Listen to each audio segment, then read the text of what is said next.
podcast. Connie Durham is obviously, if the last name doesn't tell you, it's my mom. And, after having my dad on, I thought it'd be a good idea to have my mom on and let her tell her story and chit chat and do a podcast with her. She came out to visit at the end of the fire season. And just to give you a little background, usually at the fire season, there's a little bit of overlap where my wife starts teaching, and I haven't quite even gotten back from fire yet. And so my mom has been a real superhero. She comes in, saves the day, takes care of babies and helps sleep train the little ones. So this last season, the way it all worked out, I had her for a day. I tried to sit her down for a podcast, and we got cut short. And so I told her that the soonest possible time we would reshoot this and have a conversation and get into it. And so, Connie Durham, ladies and gentlemen, how you doing, Mom? Doing great. Thanks for having me. It was so fun. So yes, I just got back. I've been home, a week now? I think a week and a half from your house. I was there 3 weeks because you were still finishing up fire, and Mackenzie had to go back to school. So I got to be with the little ones, and it was so fun. And I get to. We're in Wisconsin. Go Pat, go! We just won today in overtime, so I'm super happy. We made chili, so we had a Wisconsin day. But so I'm in Wisconsin. You guys are in Oregon, and so when I come out there, I try to stay because just make the time stretch it out and just spend as much time as I can with the littles. And but it was great. It was so fun. So fun. And we always appreciate you coming out, and I think you're 2 for 2 with sleep training. Well, I did have 6, and so I've learned the hard way how to get these babies to sleep. And first of all, 6 kids. I have 5 boys and 1 girl. And the first thing that people always ask me is, "Oh, I bet are you Catholic?" And I say, "No, we're not Catholic." And then they say, "Are you Mormon?" And I say, "No." And then they say, "Oh, you must love children." And I say, "No, I just wanted a girl." So my 5 boys, and then my last one was my girl. So there you go. And Jake was number 3. So yeah. Number 3, I'm the lucky one of a big family being in smack dab in the middle. Right. It's probably why I ended up trying to podcast, is trying to get more attention that I missed out on. Yes, well, you always got it, but you had to stand on your head a while and make a lot of noise. But I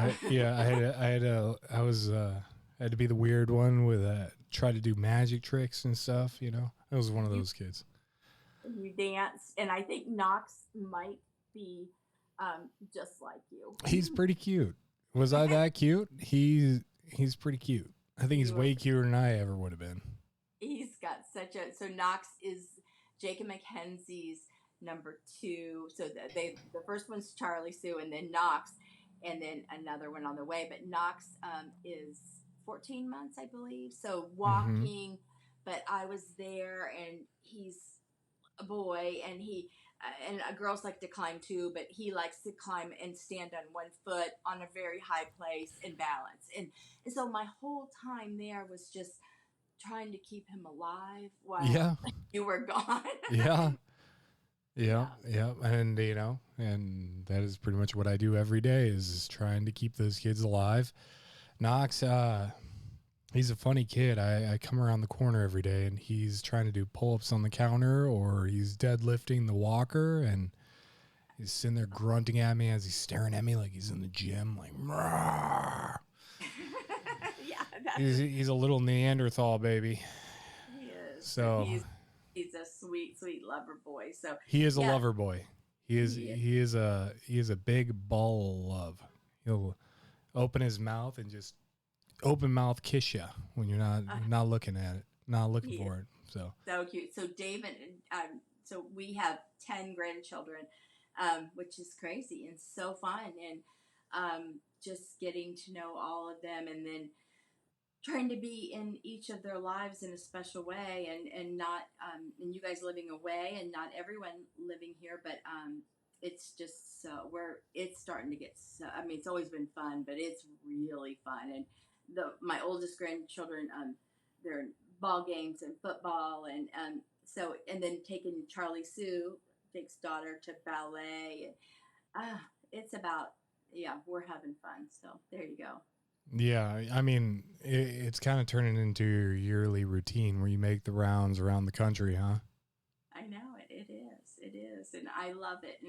And I last year I went to Alaska. You were fighting fire out of Alaska, and Mackenzie and the kids were there, and I got to be in Alaska. So it was so cool, and I don't know if I would ever be able to go there and spend time. You know, I was Mm-hmm. there almost 3 months, I believe, or 2 months, and just it wasn't just like taking a cruise in, but really feeling what Alaska was like. And yeah, it's cool. I don't think I could live there, but it was so cool to. Yeah, what does Dad say about Alaska? Oh, it was amazing. I mean, Dad always says, yeah, it's a beautiful place, but it's full of criminals. he says that. Yeah. Oh no, we didn't see any criminals. No, it just I think it's people that want to be off. Not everybody, but some people that want to be off the grid. And I get it. I get it more now than ever. And but yeah, it's about the most beautiful place I've ever seen. So Yeah, it's yeah, wild. It's a it's wild place. awesome, awesome. And Dad being a pilot, he absolutely loved going down the street and seeing a sign on a road that's like, um, it was like a deer zing or but it was airplanes will be driving on this regular road. So I mean it feels like anything goes sometimes there. Oh, that's definitely true. It's funny, there's two types of Alaska, right? Or at least two aspects of Alaska. There's Alaska you can drive to, and there's Alaska you have to fly to. Oh, And yeah. so, in my experience, I've been able to experience both, and it's it, the amount of freedom and the amount of vast openness that people can go out and find for themselves is unparalleled from what I've ever seen. And to me, Alaska is a really special place, and I really wish if you ever get a chance to go out to Alaska or at least go experience, places off the beaten path in Alaska, I wouldn't trade those experiences that I had for the world. I mean, it is really a magical place. And you're the outdoor. I mean, you love to fly fish. You love to hunt. You love to. I mean, you're always out, and just like your brothers, but you and Joe especially, it's just perfect for you. And you and Dad were able to fly fish together, which was Mm-hmm. so awesome. He'll never forget I that. almost lost both my feet. Oh no, Did he tell Dad. you about that? Yeah, he tells a lot of people about that story. Hey, how does he tell that story? No. Let me hear that. What does he say? Well, you took your shoes off. Well, Why? he didn't have boots. Oh, he forgets to tell that story. So you gave that part of the story. You gave your boots to Dad. Yeah, so his feet wouldn't Oh, be cold. and so then I don't know what time of year this was. It was probably this It time of was year. fall. It was fall. Yeah. And so you guys are fly fishing in the, what would you call that? That was Oh, that was the hay flats. yeah. That was on the Matanuska, Okay. and we were trying to hit the late salmon run, and it was on. Mind you, if you ever get an opportunity, don't go fishing on the sandbars late October. The temperature feels great until the sun goes down, and then you got 35-degree drop. But And he didn't have boots. he didn't have boots. So you gave him your boots, but, I gave him my waders. and you gave him your waders. That Yeah. was awesome. And then, but there was mud, and it didn't feel that cold. But you thought could just put your bare feet in that mud. Yeah, I And tried. Dad, being the Marine officer, said to you, "I don't think that's a good idea." Yeah. And I'm fine, right? Yeah. I mean, I did what I had to do. Okay, you said I'm fine, but at what point he said he looked over and you weren't fine? Oh yeah, that was a I was fine until I wasn't fine, and then Yeah, exactly. I really wasn't fine. Yeah, yeah, yeah. I And panicked. you panicked and you had that look, and Dad's like, he knew exactly that. He's like, he thought your feet were going to be frostbitten. I thought I was gonna lose a toe. Oh gosh. Yeah, and Yeah. yeah, I just turned to him and I'm like, I'm gonna. I think I even said it. I'm like, I'm gonna lose a toe, and my feet all the way up to my ankles went numb, and so I just started running, and I ran from where we were fishing all the way back to the car in a dead run, and I couldn't feel my feet. Oh, Jake. I was You're, running. I even got up on the highway on the cutoff because we shot up to the highway, and then I was sprinting down the road in all my fishing gear, trying to make it back to the car because I'm like, I don't have, I don't have another 20 minutes before, I have to go get this taken care of.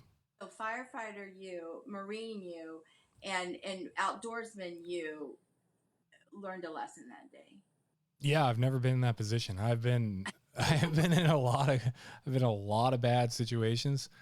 That one scared me, Yeah. and it takes a lot to scare me. That's crazy. That's crazy. Yeah. So yeah, that was Alaska, and then this year I got to be in Oregon, and yeah, so it's been great and exciting, and I love visiting, and I love staying, and there's always just such a connection when I leave, and yeah, so it was good visit. So, I really do appreciate you coming on, talking with me. This isn't. I don't know if you got a feel for it. It's not that easy to do. To be able to come on, talk to someone, have a long format conversation. So I really do appreciate you coming on and talking with me. Well, I appreciate you asking me. I don't know how interesting it's going to be, but yeah, it's going to be fun. It's for our family, if anything. Exactly. Yeah. It's going to be interesting to me. Even the podcast I did before, with Dad and Joel, like, you know, I've already went back and watched them. I've watched them so many times. So they mean a lot to me. So I do. I just want to say I appreciate you coming on and having I this appreciate conversation. you. And you think I told Dad today. I told him that we might do this, and I said, "Oh my goodness, what would you have given?" I said this to Dad. If he would have had, um, his grandparents, or if I had my Nan and Papa, Papa talking about the war, about how they met. I mean, those things. So many times when people are living, we forget to ask the questions, and they have so many stories, and yeah, and you don't realize it till sometimes it's too late. And I'm Yeah. not that old, but Yeah. Well, and it's not even like, it is that, but it's also a snapshot in time, yeah, where it's like, I wish I had video recordings of me talking when I was 18, right, right. no matter how embarrassing that would have been. But, it just informs you of where you came from and where you're going. Absolutely. Oh yeah, I love it, love it. And so even as it is, it's like, this is another snapshot in time. It's a little bit better than a photo, you know? Yeah, yeah. But, I wanted to talk to you, and I don't want to get into it. We don't have to go too serious or anything, but I did want to kind of touch base on your story and everything, where you came from, because even talking to Dad, I mean, I thought he was born in Texas. Yeah, I know that was so funny. I Rodney mean, and when you said, "Yeah, you were born in Texas," and Dad's like, "No, I wasn't." I was like, I've been living a lie. But I thought you were a Texas man. well, there was a bit of Texas there, but he wasn't born in Texas. His dad was from Texas. But yeah.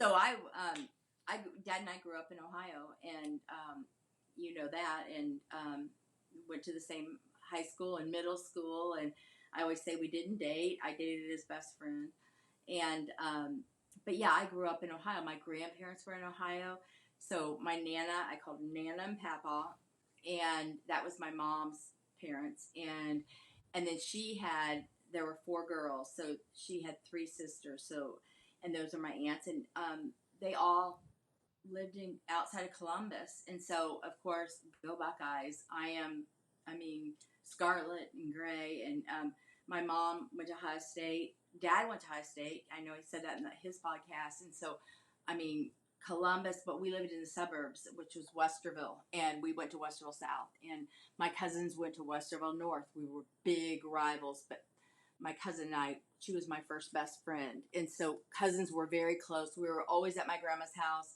my Nana and Papa's. He had a garden. I just had a great growing up with all family, and I think I've told you before, and I said it earlier, is that with having grandma and grandpa and cousins and aunts and uncles, I just never felt like I could fall very far. I always felt like I had family around me, would catch me if I was gonna fall, and I would. It was such a secure, amazing feeling as a kid, and I treasured those memories and having those relationships. So yeah, so that was Westerville, Ohio, the suburbs of Columbus, that I grew up. And I was born. We talked about this earlier, but I was born in California, in Palm Springs, and like you mentioned, you and I are the only California. Um, I was a California girl, born in California, not raised there, and you were born on the base at Camp Pendleton. So Yeah. you, California kid, Little and little Cali kid. yeah. Still don't live that down to this day. I was fighting fire with some guy, and he's just like, "Oh, we went on an assignment out in June Lake, and we got these Idaho guys, right?" And they're like, "Oh, going back to your homeland, huh?" And I'm like, "Ah." Well, your wife was born in California too. She was, yeah. Beach girl, but she is a beach girl. I got my California girl. So fun. Yeah, love it. But yeah, so and I went to school in Tennessee, and I went to college in Tennessee. Dad was at Ohio State. He told you that story. I went to Nashville. I wanted to go to the South because my Nana and Papa were from the South. My Papa was from Chattanooga, and my grandma was from a little town called Kiptonville, and she was fancy in a small town and a big fish in a small pond. mm-hmm. And so yeah, so they were both from Tennessee. So and my aunt, who I thought was bigger than life, went to David Lipscomb Christian University in Nashville, and then lives in Franklin, Tennessee, and has raised her family there. But I wanted to go to a Christian school, and I wanted to go to the South, and so Lipscomb was perfect. And so, anyways, so that's it. I went to school in Nashville and loved it. Absolutely loved it. Loved the South. So I got a question for you. So your family, right? Mm-hmm. Was Ohio. What does it mean to be from Ohio? I love Ohio. Ohio is Midwest. Ohio, like I'm going back. I don't know if I told you. I'm Thursday. I'm going to Columbus. Just my mom lives in Powell now, and my sister. The three of us. So my sister, mom, and I get together once a year. Usually this time of year or late August, and it's just the three of us. And we do sister things and mom things and all that. And it's so anyways. But as soon as Wisconsin feels very Midwest Ohio and very familiar, but Ohio is just a great state. It has great colleges, um, wonderful universities, and I don't know. I love, and then you will go into Columbus, and if it's Saturday and the Buckeyes are playing, you go into a grocery store. It's empty. It's sort of like the Packers here. It feels different. It feels very much like that. And I remember going into Meyer or something in Columbus, and a ball game was going on. I must have gone to get chips or something during the ball game, and it was empty. And my sister said, "Yell on one side of the store, go OH." So I did, and it didn't seem like anyone was there. I said OH, and then you hear an echo, IO. So I mean, they are everybody's cheering while the Buckeyes play. So it has anyways, that's my Columbus and Westville, the suburbs. It's just a great place to grow up, I think. Great restaurants. Yeah. To me, Ohio is a lot of suburbs, a lot of Yeah. small town, you Yeah. know, and that kind of small town home feel. I mean, how would you compare it to Wisconsin? Wisconsin feels like not so many suburbs the way Columbus is set up, or Ohio, especially Columbus. I just know Columbus really. But yeah, I mean, it, Columbus just feels it feels like home. I don't even know how to explain it, but yeah, very much like Wisconsin. I think and then we always went, of course, to Lakeside in the summer, which was Lake Erie, and so many people go up by Sandusky, and they have places there. Well, just like here in Wisconsin, people go up north, and people have um, they have their what do they call it? Not cottages. The cottages is Ohio, Michigan. You're up north is a Up cottage, north at the cabin. a cabin. You get the You cabin got up the north. cabin up north. Everyone, hey, if you Oh don't have a yeah, cabin up north, I'm sure you know someone that does. you know somebody that has a cabin, and anywho, you all go there, you eat tapioca, and you just have a good time. Oh yeah. Your There, brother. I'll tell you what. Every time I ever went up to a cabin, it was best times I never remember. You know what I'm saying? Yeah, I think that a lot of There were more. Jaeger bombs all night long. Oh yeah, that's it. Yeah, I think that a lot of people have that up north cabin experience too, and they don't even know what to talk about. It's just the way it is. Hey, you know what? You know what it is? What happens up north stays up north. Okay, we don't talk about it. That's right. That's right.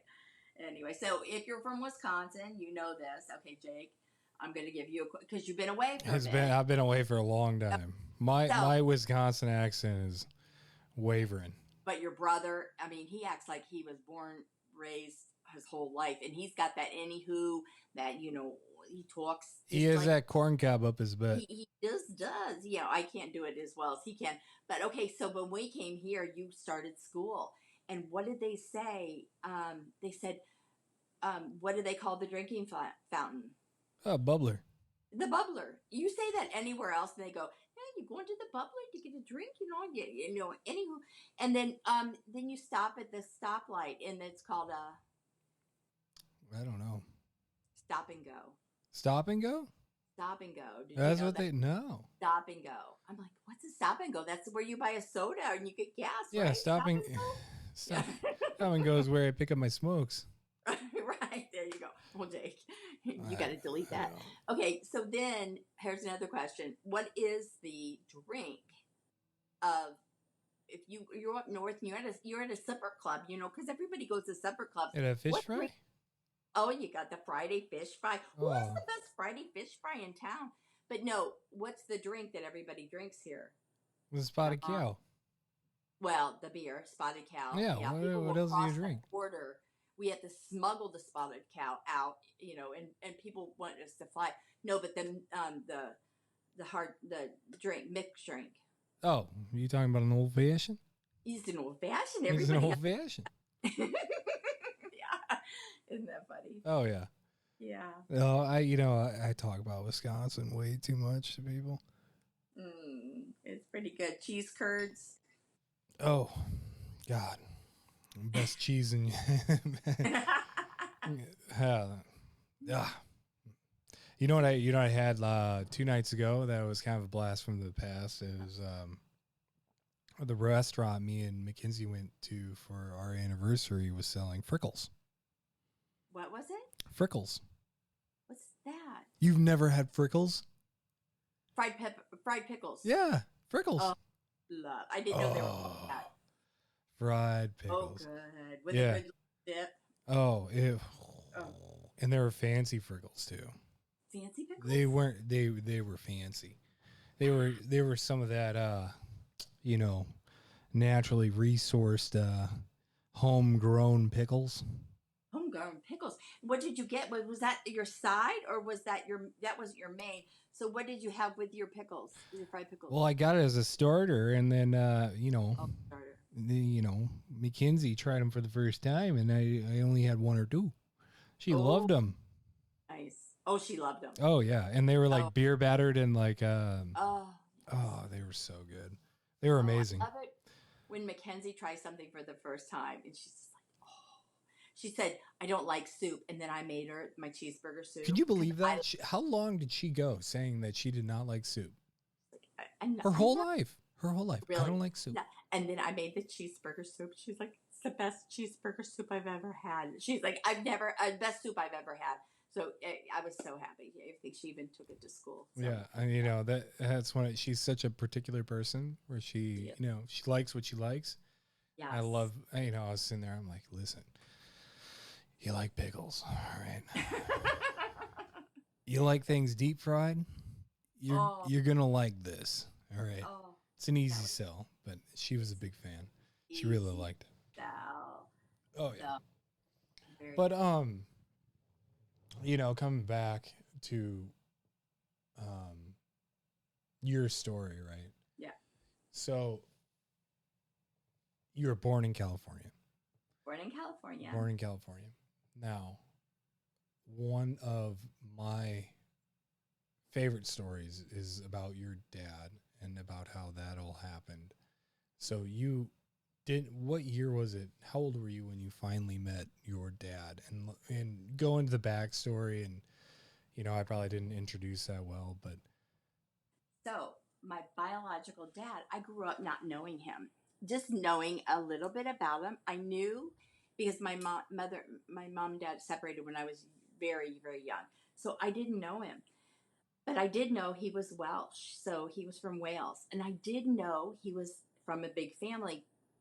My mom thought that, and they were married for a short bit, not very long, um, but he was the oldest of 10. And so when I was a senior in high school, I decided that I wanted to find him. So I called, I think it was Thanksgiving, which is so weird. And I somehow got his number and I called the number in Wales. And I forget how I got the number. It was crazy.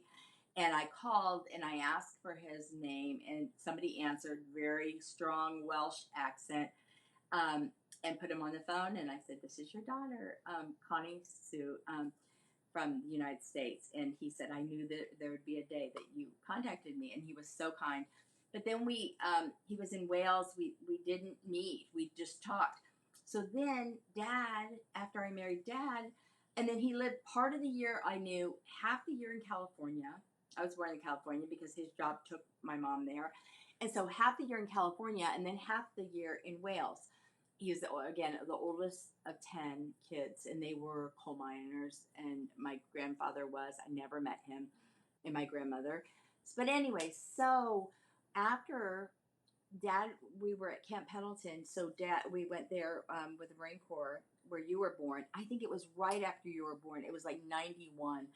um, and so I had 3 kids, and I knew that he lived in California. So I contacted him. I said, "Can we meet?" And he met me. And so we met, and it was so weird because things that my mom had said, and my mom always said nice things about him, that our mouth was the same, our hands were the same, and there was an instant connection. We met at a Denny's outside of base, and I remember walking in and taking his hand and putting it next to mine, and our hands were the same.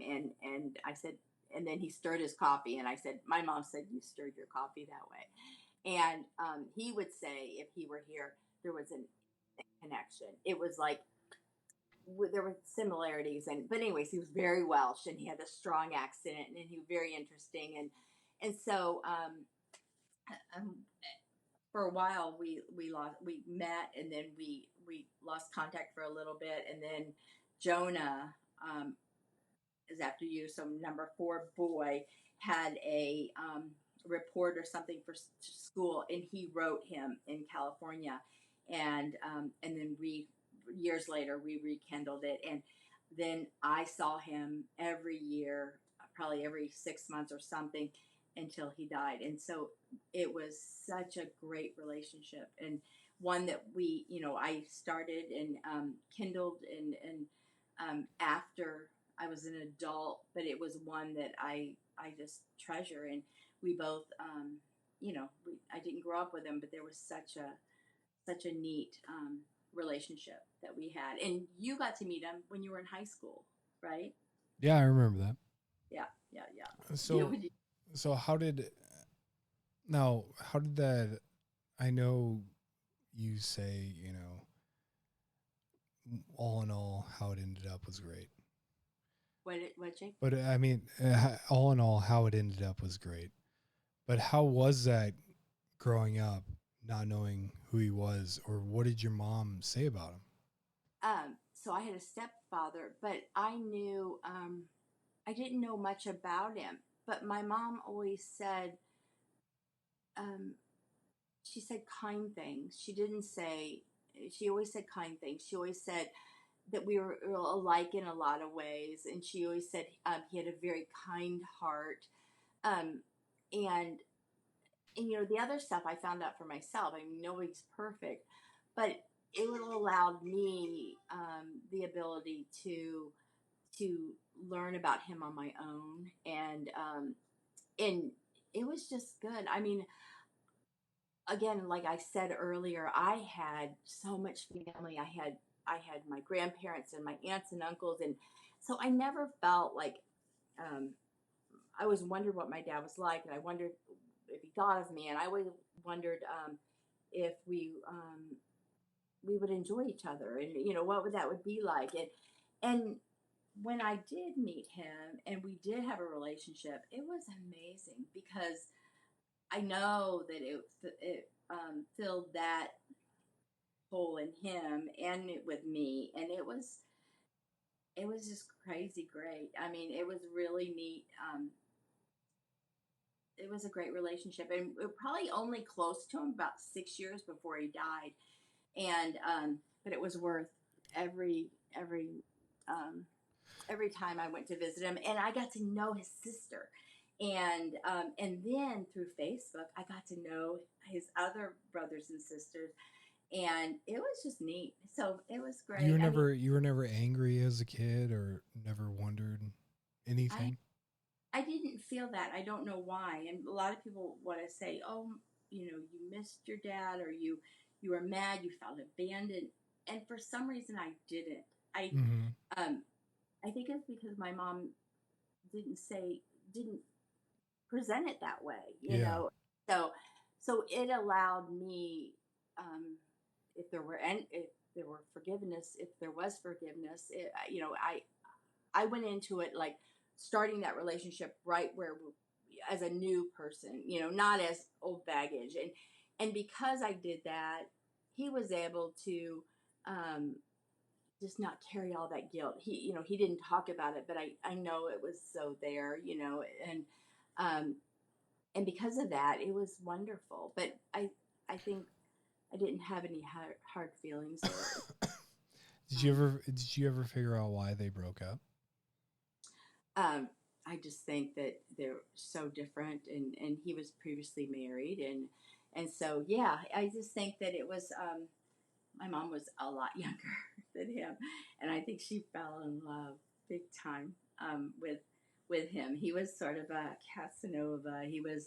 Um, he was old, a little bit older, and she was going to high state and then went to Nashville and met him, and so it was, yeah. So I don't know. It was just probably age and time, and I don't really know, but it allowed me. It was a great story. It was a great when he did pass away. It was I had such a wonderful piece of the puzzle that was missing that Well, I like. how did you know? And maybe this is something I could have Grammy on for, but how did she deal with that? Grammy. Yeah. Did she ended up graduating college? Were you born outside of college? Did she finish? So Grammy was in college, and I don't think she graduated, but she was in college, and then she went to Nashville. She was like Miss Everything in school. She did all these Mm-hmm. things, um, and so she went off to Nashville and to she had her aunt lived there, and so she went there just sort of to be on her own, and she got a job, and then I think got a job at down the street from where he was in. He was food and beverage over all these big hotels. This big hotel guy. His name was Dinkler, and he ran all Dinkler. and he saw my dad in Wales, I think in Cardiff, at one of the big hotels, because my dad was in the Merchant Marines, and he did all food and beverage and stuff Mm-hmm. like that, and so he was really good at what he did, and so he brought him over to Chicago to the. I'm thinking the Drake in Chicago. It's a big hotel still there, Mm-hmm. and it's all these old hotels, and so brought him over there, and then he was at the Peabody, and then he was at the Andrew Jackson in Nashville, and that's where they met. So, Mm-hmm. and I think it was a wonderful love story, and you'll have to ask Grammy about it someday, because it was very special, and I always felt that, and that was a good thing for me as a kid to know that it was yeah, that I it was good. That she never said anything ugly, or anything about my dad, but only things that made me feel like I came from something really. I came from a dad that had some really great qualities. So, Well, and you knew if she was mad at him, you'd know you it. should say that for Grammy's podcast. Yeah. She would have a good podcast. I love that woman. She I do loves not you. cross her either. She adores you. Yeah. Oh man, She's my favorite. Yeah. isn't She's that fun? amazing. Mm-hmm. It's so fun, but very interesting, and No deal. no deal, Walter. No deal, Walter. Oh, She's very good. she's amazing. Uh, I, but it's I mean, raising kids my own. I can't even imagine her raising you by herself. And how long was it before she ended up getting remarried? And then I was you were five. 5. You were five. Yeah, And yeah. then My stepdad. Yeah, he was so great. she had a couple of years where it was just you and her, huh? Yeah, and that's what she would always say. It was me and her against the world for a Yeah. while, which Yeah. was super. I mean, we're very, very close, and also lived with Nan and Pepple for a little bit. But Mhm. yeah, it was she and I against the world, and it was a. I always felt very, very loved, and very yeah, very special, and yeah, interesting. Um, what was I going to tell you? I don't know, but yeah, Nashville was great, and I don't know. Um, did you ever go to New York with? I've never been to New York. You've never been to New York. Okay. Nope. That was probably one of the things that changed me the most in Really? growing. What happened in New York? New York was so I was Lipscomb, so David Mhm. Lipscomb University out of Nashville. So when I graduated from high school, I went to Lipscomb, and it was my second year. So second after my after my freshman year at Lipscomb, that summer I went to New York. I don't think I'd been on an airplane. I, I don't think I had. And I signed up to do mission work at a camp upstate New York. And I had no idea what that meant. I didn't know. I had never been to New York. I was sort of scared of New York. It was the 80s, and I remember hearing stories about Central Park and how scary it was, because it was sort of still not great back then, and then it got really great, and now it's sort of scary again. But Thanks, so Trump. I don't know. So we're not talking about anything like Yeah. that. No. So I signed up to work at a camp upstate New York, and I got on a plane not knowing where I was going, hardly knew what I was going to be doing.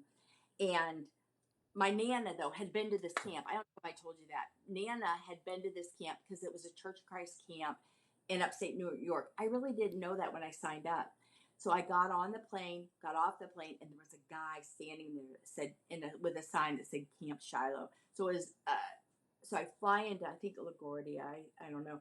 And I go with this guy I didn't even know, get in a car and drive, I think it was 4 hours upstate New York to a place I had no idea I was going. It was a camp. So what they for inner city children in New York City. So they go to Brooklyn and the Bronx, and little kids would come, and they would sign up to come 1-2 weeks to camp.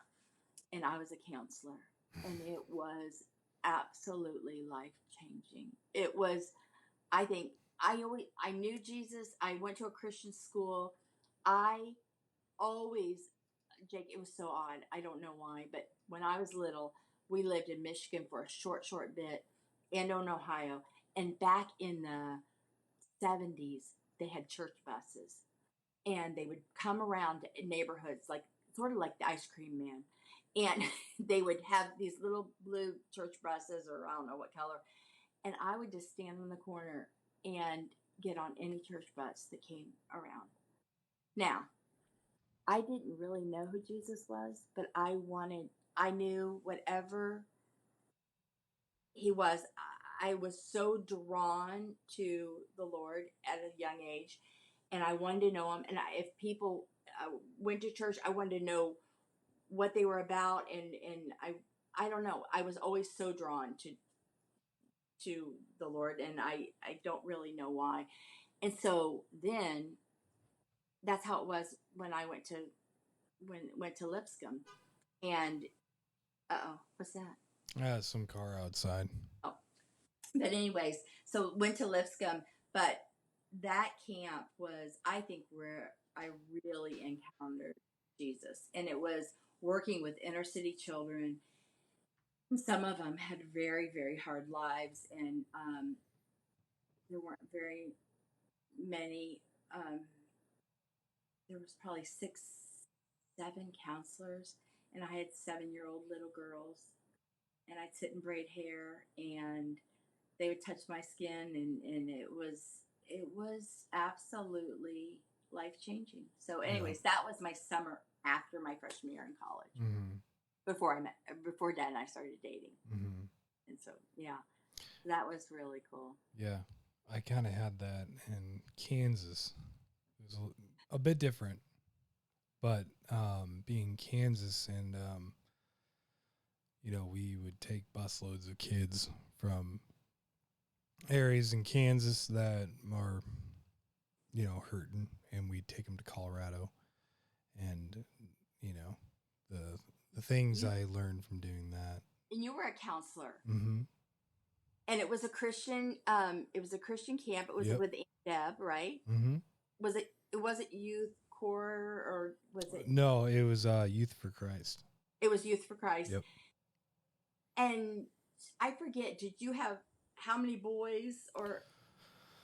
It was mixed, and then Okay. we would take kids. We'd have a Haviland group, and then we'd have a Pratt group. And Okay. the Pratt group and Haviland group, they're different, but a lot of different, wide spectrum of kids Uh-huh. that Uh-huh. typically can't afford those sorts of things, and being out there. And was it life changing for you? It was. It very much It was. stretched you. It did. Yeah, it was. It was a eye-opening experience where it was like, I think it was my first, because you grow up, right? You go through middle school and high school, you become not a kid anymore, right? Right. And then, I had gotten out of the Marine Corps. I had Uh-huh. gotten into that position as a camp counselor, 25, 26, you know, and it was probably the first coming back to childhood, to where I had to come back and mentor young people again. And if you think about it, like if you look at my life and you look at most people's lives, like after, you know, high school, you go to college and then get done with college, you get into a profession. Like a lot of people are disconnected from young people, right? Right. Right. For a very long period of time. Right. Yeah. And so and this is all before you have children, right? You can have kids and whatever, but coming back and having conversations with kids from and trying to mentor them, you know, it's like, and trying to bring them up and trying to be like, hey, you know what, where you're at isn't forever. Like things are going to change. Like where you come from doesn't matter. And trying to like, it was my first opportunity to bring back something that I knew to Right. people that needed it. Oh, And right. being around those kids and learning about their stories and, you know, trying to help them cope with things. And it was like, even at a time in my life where I hadn't figured out how to cope with things, right? You know what I mean? It's like, dude, Right. I don't know why you're asking me for advice, but like, hey, I like they're young enough and everything where the best thing I can do is give them hope. Where it's like, you It, know, this isn't. you just say hope. Well, yeah, hope. Yeah, Hope. Absolutely. And what you realize is you do have something to give. That your experiences, even though you don't have it all figured out, I don't have it all figured out. But what's amazing is, and I think that's what, I can't believe you said that all that you did, because it's exactly what I felt at Shiloh. Is yeah, the first time I felt like I had something to give. And it's Jesus, it's hope, it's faith, it's what you said. You're not going to be, you're only in this position. Um, and I always say, this too shall pass, you yeah, know. And right. I think that at that age, at young ages, they can't see past today, you know. And No, and you know, and a lot of those kids, I think all kids, right? Circumstances of what they were given in life is 100% who they are, is who right, they are, right? And right, then the most you can help a small kid coming from a hard background is, it doesn't have to be, right? It doesn't have to be a big part of your personality. You can do doesn't whatever you want. define you. You know, it doesn't have to define you. You don't, Right, you right. You, you know, and that, you know, there's hope, right? Have faith, and that it's, doing the right things will get you through everything, right? right, right, right. You know, like, you know, I think even in my life, like I don't think I'm like, with everything I did in my life and things I keep doing, you know, it's like that old saying, like, you know, calm seas don't make a good sailor. You know what I'm saying? Right, I didn't learn how to make port. right, I've never made port in my life, right, right, right? But I'm not, but I know how to keep a ship moving, right, right, you right, know. And like I think there's solace in that, where it's like, hey man, you're not stuck. right. You just need to Absolutely. learn to swim. You know, Yeah, you need to right. learn to sail, you know. And trust in something bigger than you. And I think Exactly. As we long have, as you follow the basics and as long as you do the little things, like everything, you're gonna keep moving forward. right, right. You know. And Yeah, and so I think that's where faith comes in. And you know, little kids are so fun to teach and to share the gospel with, because it's just so new, and it's they they want to believe in something bigger than themselves. yeah. And when you share the gospel and you share the hope and the peace that that can give you, and the strength, it's not our strength, it doesn't have to be. And I mean, watching kids believe for the first time was so exciting. Mm. And they were different. And just by hearing that there was something bigger than us, there is a faith, there is a God, there is, um, through these hard times, there's something to lean on. And it doesn't have to be our strength and our experiences. And kids would just soak it up. And they're so eager, I Yeah. think, to Well, believe. there's no greater story in the world that men would have to be true, I think. Mm-hmm. One of those quotes that I never get right, but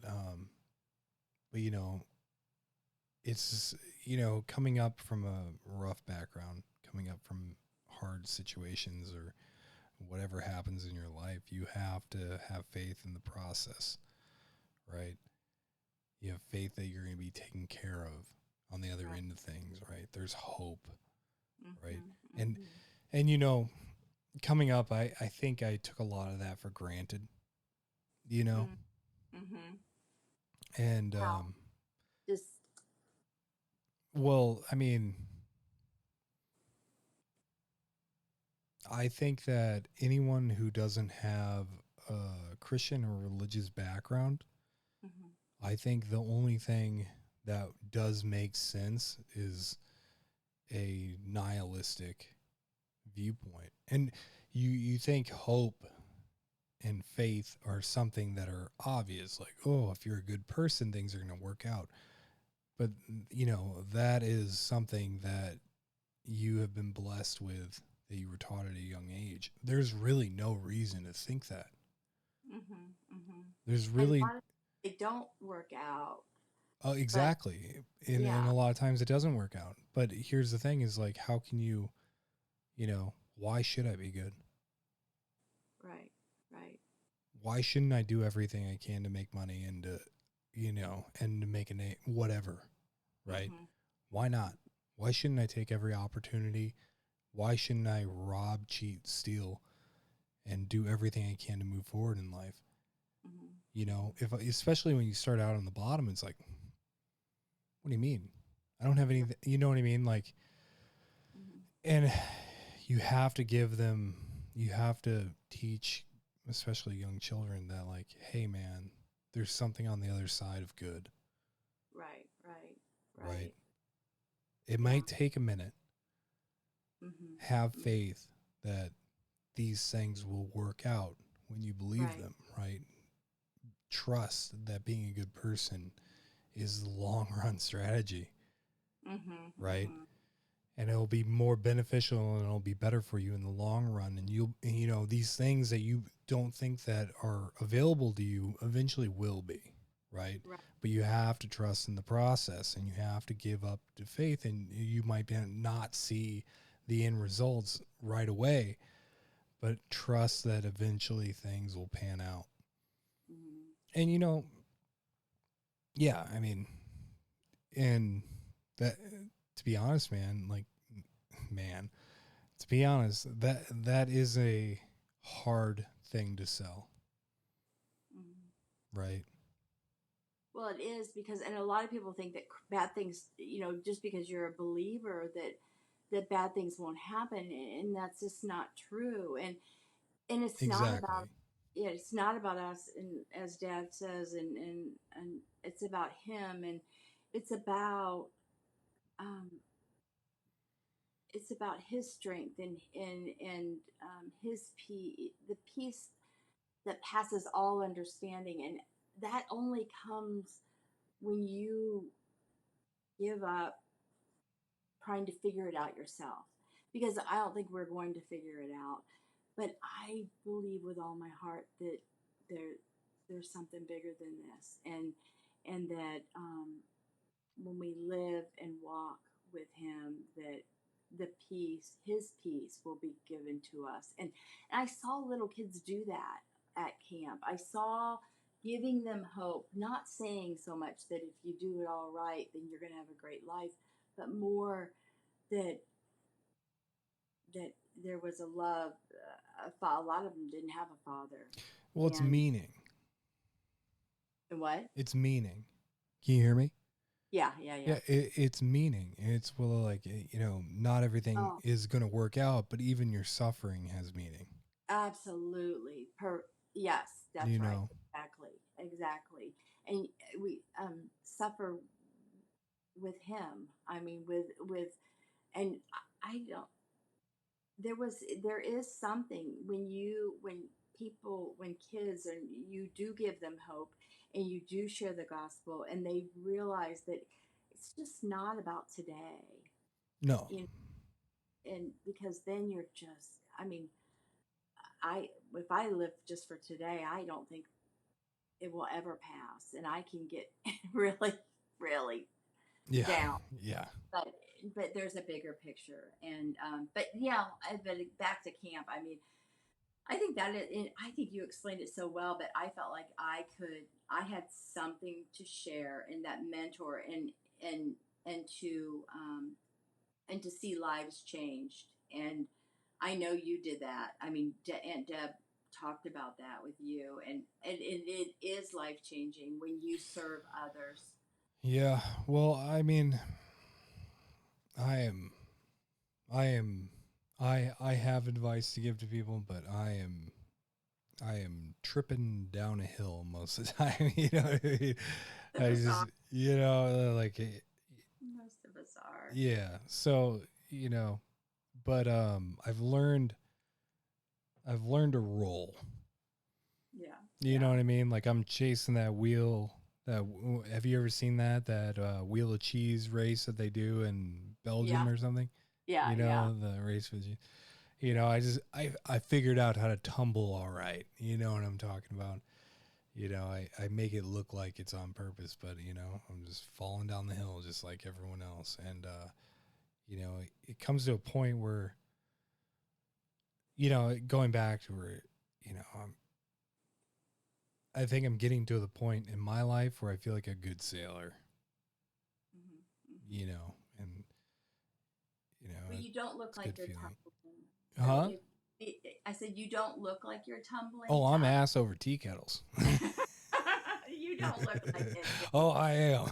And you're tumbling as you are. You're not tumbling down. And um, I don't know. I just I'm keep doing. having fun. I think life is just something that keeps happening. It does. It just You keeps on happening over and over again. wait till you're my age, and Oh, I can't even imagine. but you've got. Thanks. I'm not saying it like that. I'm just saying another 20 years, I'm going to be like, okay, But there's so much to grow. I mean, Dad and I are I'm still. I mean, sorry for you're. that. Oh, I know, and I don't think you ever figure it out. It's sort of okay about that. But I don't know. We're so proud of you, and I we got I just got some love. sound effects I got going. You can't Oh hear them, can you? no, are they crashing? No, it's wah wah wah. No. Well, Jake, Dad and I are so proud Well, of here's you. the thing, right? And I stepped into this new position in firefighting, and I've had to take an account where I I always what got me through things, right, and where kept me tumbling in the right direction, right, was you know, you might not like my jokes, but you're gonna be glad I'm working next to you. Where hard work will pay off, Yeah. right? And that's sort of the kind of thing that I've hung my hat on, right? Where it's like I do the little things the best I can. The very, You do. very small things. Like, if with firefighting, it's like if I'm going to build a berm, I'm going to spend all day until someone rips me off the berm and say it's good enough, right? And now I'm in this position where I have to, teach, younger guys who don't know. And you learn that, like, every job that you ever do, right, you're getting paid to help people. Mhm. And that is something, I mean, my old boss yelled at me once. He's just like, just help people. Just help. He screamed at me, you know, and not saying I was a bad worker or anything, but like he was trying to teach me. He was trying to tell me that like the only thing that matters in life is helping other people. You get compensated with your jobs by how well you help the people that hired you, Right. Right. Right. right? And so everything that you do, you're in service to Mhm. something else or someone else, and they pay you and compensate you according to how much help you bring to those people. Mhm. And like you you try to teach that to other people, and you're like, listen, man, I'm your boss. I'm trying to teach you how to do these things because I'm trying to make you a better help to me, Right. Right. so you can be a better help to someone else, like so you can be a better tool for other people to Mhm. use, right? And I can't tell you how hard, I mean, I spent 6 months trying to teach, or teaching people that. And it's just like, and I get in a position where it's like I mastered these little things, right? Mhm. And now I don't do them. Mhm. Like the second I got good at something, now all of a sudden I'm in a role where I don't do any of those things at all. Right. But someone else is that you've probably shown how to do it. Right. Exactly. I'm trying to teach you how I would have done or how I would do it so that you can do it for me, Right. you Right. know.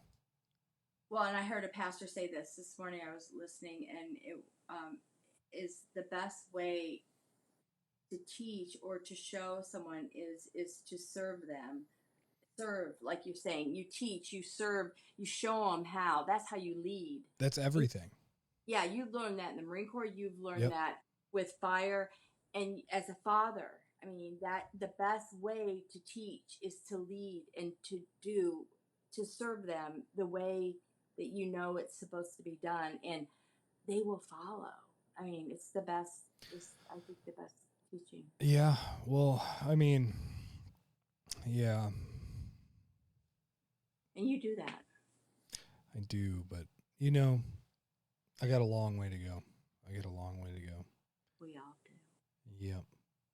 But I have to, lead guys next year and do that the year after, and it's like, you know, it's Yeah, hard.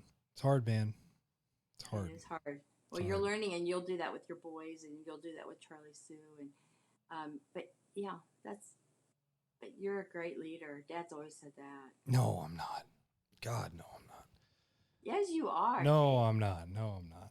I Okay. am. Well, I think I am not.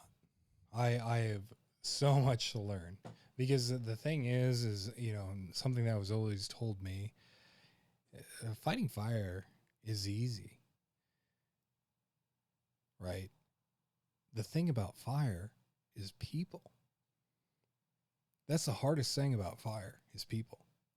it's the hardest thing about everything. I know. People are the most complicated part of every equation. They are. It's like, oh my God, I have to be a people's person. you, you have to figure out how to. Yeah.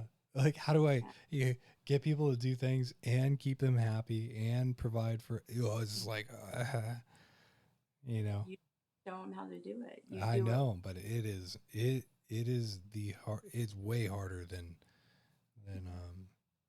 just digging line. It's so much harder. Yeah. You know. I think being a mom, the hardest thing was the kids. Not being a mom, it was the kids that made it so hard. Yeah, well, I believe that. I know what kids you had to raise. Oh Yeah. God. How about one of the how about a classic Con Taliban story? Really, Jake?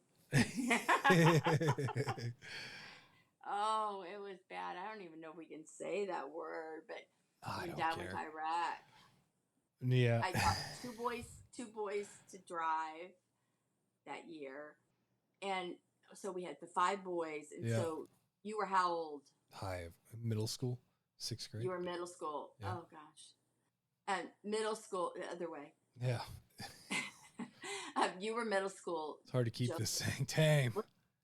16. John was like 15, and then all the way down to Joel was probably 3 or 4. No, 5. He was kindergarten, and then Jordan was 3. But anyways, and Jonah, I don't even know. But yeah, no one knows about Jonah. One of the middle ones. He's the quiet one that sits in the corner. But I would, and I don't even know if we're allowed to say this, but so Dad was in Iraq, and you all were those ages, and I was here trying to figure it out, and you guys would turn on me, and when you turned on me, I had no control, and Joe would start, and I don't even know if I could say this word, but he'd march around the table when I was trying to get control, and he would say, my name's Connie, and so he would say, are we allowed to say it? Taliban. Taliban. And by that, once that started, y'all started marching and doing that, and then I don't know, I think I just went to bed. And then there were so many stories, but Grandma, I love Grandma to death, but at that point with 6 kids and how many ages, I don't think we even went to McDonald's as a family, and Grandma decided, and it was such a blessing, but that she was going to take us all on a cruise, and we had to get passports, and we were to go on the cruise, and I didn't even know if we had birth certificates for you guys, so I had to order all birth certificates. And then you had to have shoes and suits for the dinner and on the cruise. I think all of you probably should have repeated that grade just because of the cruise. They should have never. Yeah, they could have held me back any year of my. No, not. Yeah, all right. No, the cruise was just something, and I'm just so glad that no one went overboard. I don't think I saw Jonah the whole time, but he gained like 30 pounds, didn't he? Oh yeah, because we all did. Ice cream. Oh yeah, I was addicted to the calzones. They had like late night pizza, 24 hours. Calzones. Oh, calzones! I just walk up, calzone, please. Calzone. And then Joel was how old? 4 or 5. I don't even remember. I don't even. It was just crazy. But anyways, we don't need to talk about that. He's on the ship somewhere. He was on the ship somewhere. Oh, so anyways, we made it, and everybody got home. And yeah. But anyways, what a year. So, okay, friend. What else? Anything? I know. Peace out, Girl Scout. It's getting late. It's getting late. Thanks for asking me. I don't know. I'm not as interesting as Dad sometimes, but it was good. I appreciate you talking and asking me questions, and I don't know. Maybe we'll do it again, and it'll be better. But it always gets better. It always gets better, and might as well get the first one out of the way. There you go. But listen, we are so proud of you guys. Love your family. Love. Oh, you're getting ready to move in your new house. I can't wait. I know. So excited. Yeah. And but anyways, love you. So proud of you. I'm glad you're home. Keep those kids alive. Okay, I will. I'll do my best. Wait, okay. Hold on. What was I gonna say? Can't think of it. Well, thank you. Thank you for coming on, and I hope this isn't your last time. I think all these things happen, and you get better at them as you do them, but I appreciate you coming on and talking to me, and I love you to death, and I just want to say I appreciate you and everything you've done to our family for our family. Well, would not have been able to do the things that I've been able to do in the past 3 years without you. So well, good. I hope you know that. Well, I appreciate you saying that, and thank you for inviting me into your home. And I love that Mackenzie has allowed me to be there, and we have I've fallen. Oh, she loves you to death. Isn't it so fun? Yeah. I mean, I feel like I've got a new friend, and it's just, I don't know. I love my Mackenzie, that's for sure. So, anyways, I love you. Thank you. Give those babies a squeeze, and We'll see ya. Go Okay. have. Yep. Okay. Love Bye. you. Yeah. Bye bye.